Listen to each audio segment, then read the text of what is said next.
All right, guys, what's going on? Welcome in. So, Jets offensive line coach Keith Carter met with the media yesterday. And typically, when we're talking about media press conferences, it's with Saleh, it's, occasionally with Jeff Ulbrich, Nathaniel Hackett, sometimes Joe Douglas thrown in there as well. And this goes for, pretty much the entirety of the NFL. But the positional coaches don't really have many opportunities to meet with the media.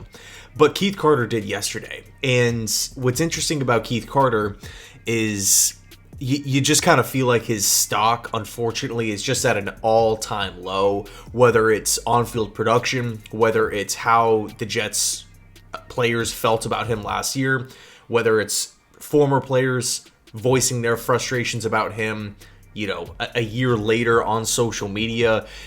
It's just tough. Tough situation. There was a lot of Jets fans that wanted the team to move off of Keith Carter this offseason, and again, rightfully so, based off of the overall numbers and production. But Connor Hughes did a piece for SNY. Of course, I'll leave it listed down below in the description box, along with Zach Rosenblatt of The Athletic. But here's Connor Hughes' section first on Keith Carter. This is what he had to say. A changed man. Offensive line coach Keith Carter received a significant amount of criticism for his style this offseason. It's among the reasons the Titans moved on from him after the 2022 season, and he didn't resonate particularly well with a number of Jets players. Saleh didn't seem overly concerned with it at the NFL owners meeting, chalking it up to no player enjoying tough love, but admitted Carter's working on changing his message and tone. Carter went on to say that he's evolved as a coach and he's turned towards mentors like Tom Cable and his wife. Hughes goes on to say, offensive line coach Keith Carter said he's working on changing himself and how he delivers his message. That's important. He rubbed many players the wrong way last year. The Jets had relatively young lines the last 2 years. Those players are generally less likely to speak out if they don't like something. Instead, they'll take to social media, as many did, to voice their displeasure. This year, though, the Jets have a much more veteran group led by Tyron Smith, Morgan Moses, and John Simpson.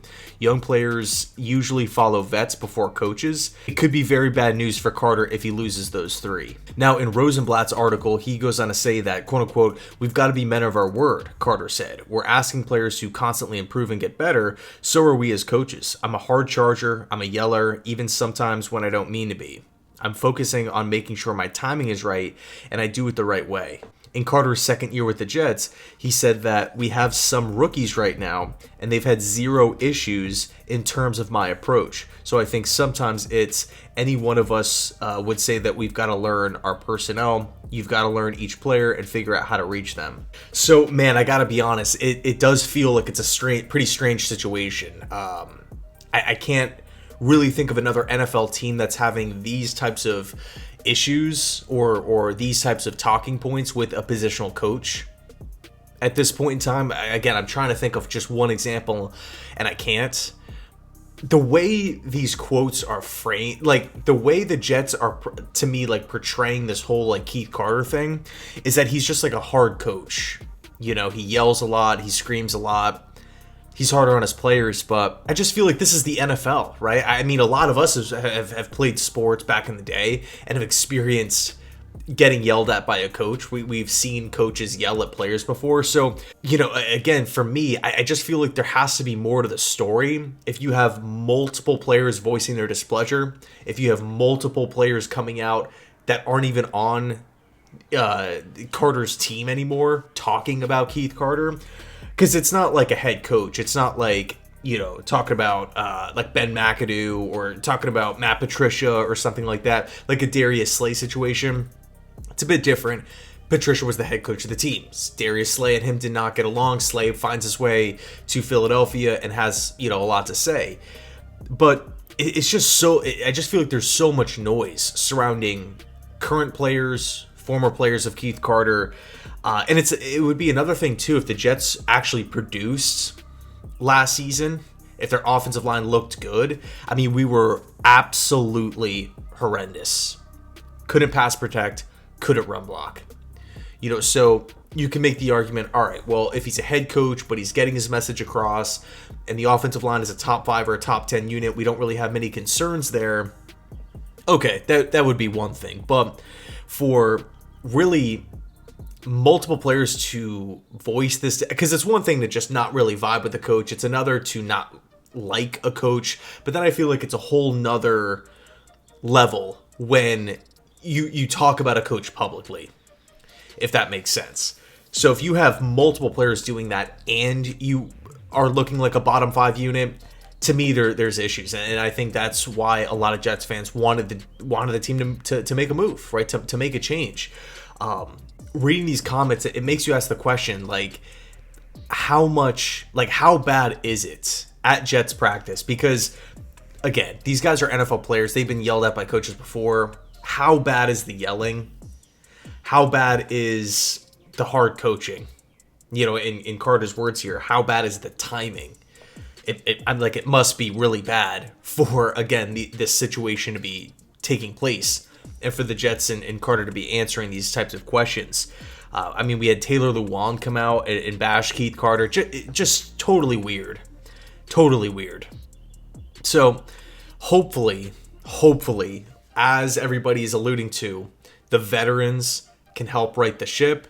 I mean, with better players, of course, with a healthier team, you would assume gets better production. But as Connor Hughes pointed out, you know, Keith Carter and his offensive line struggled mightily in 2022. I remember when the Jets hired him, a lot of Titans fans were reaching out saying, hey man, good luck. Like, cross your fingers. Like, we are very, very happy that we moved off of him. So again, here, I'm not really doubting Tyron Smith at all. I'm not doubting Morgan Moses. I love Morgan Moses so much. AVT coming back. Tippmann, I'm a huge fan of. John Simpson, right, two-year contract from Baltimore. I think this team, Olu Fashanu, by the way, one of my favorite, probably my favorite player on offense, even though I haven't really seen a snap. I just loved him back at Penn State. I trust the players, right? I do trust the players. But again, if we're talking about the National Football League, right, billion-dollar organizations, billion-dollar teams, I want to have the coaches, one would assume they would be the best coaches in the sport, uplifting players, right, bringing the best out of players, making sure that they're in positions to have success, positions to grow as players, guys that, you know, can work in multiple systems, guys that can take multiple skill sets, work with a rookie, work with a veteran, and get them on the right track, as opposed to, yeah, and we're seeing the same exact problem with Nathaniel Hackett, right? A lot of reporters have alluded to, well, the Jets feel confident in Rodgers' ability to change Hackett's plays to the line of scrimmage. That, to me, doesn't sound like a successful long-term formula. You know, I want my coaches and my quarterback, my players, to be working hand in hand with each other. Especially QB and offensive coordinator. I know I'm kind of going on a side tangent here, but I mean, geez, like, I want my OC developing and putting that quarterback in great positions to where the quarterback feels comfortable, not where the offensive coordinator is all of a sudden this crutch to the quarterback and he has to drag him along. You know, so again, I love Tyron Smith, I love Fashanu, I love Moses, all these guys, but as a fan, it would feel better, to me at least, if our offensive line coach, you just got the vibe that players loved playing for him. He had a track record of a ton of success. He's coming in and there's no sort of weird issues like this. And you're really thinking, okay, you know what? These offensive linemen are getting better every single week. They're learning the NFL game. They're learning the system, whatever it may be for the younger players, and for the veterans, they're working like well-oiled machines, right? They're firing on all cylinders. Everything is just going great, much like the defensive side of the football working with Saleh and Ulbrich, right? You never really feel like Jermaine Johnson or Quinny Williams or whoever, take your pick on the defensive line, or even to a cornerback as well. Like, these guys aren't getting coached. Like, they're not reaching their ceiling, for me at least. When I think about pretty much any single player on the defense, I'm looking at those guys saying to myself, you know what, they're receiving great coaching. The coaches are uplifting these guys. They're pushing them forward, and, you know, in time, they're going to reach that ceiling. Whereas with the offensive side of the football, it's kind of like we have yet to really... And again, I can't speak for everybody else. This is just how I feel. Like with Garrett Wilson, we haven't seen the best of him. With Breece Hall, we haven't seen the best of him. with AVT, we haven't seen the top end AVT. We haven't seen Joe Tippmann peak.